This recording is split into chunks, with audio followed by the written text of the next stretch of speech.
leo kwa treni hii ndio yona hiyo watachukua sio chini ya watu 1500.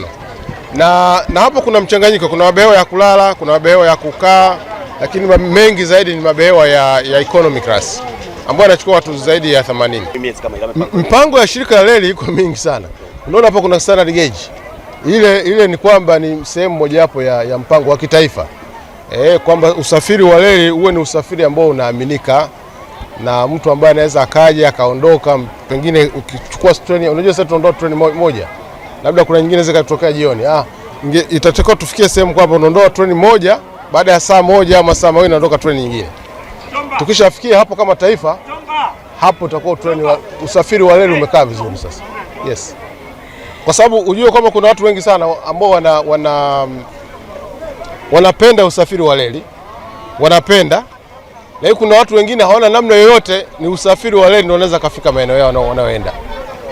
Kuna wanaopenda, lakini kuna wengine kutokana na mazingira wanaokaa lazima waende na usafiri. Lakini kitu cha msingi ni kwamba ukiacha elimu, hakuna mtu ambaye anajua kwamba uhalifu ni criminal.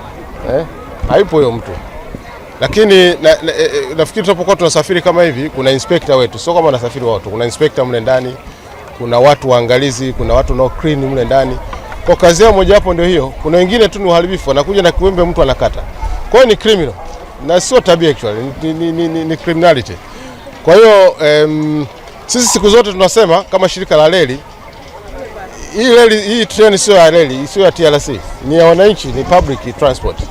Ni yako wewe wote, nyinyi kama waandishi wa habari tuna jukumu la kuelimisha watu kwamba uharibifu maana yake unalibia taifa lote. Lakini hiyo ni criminal.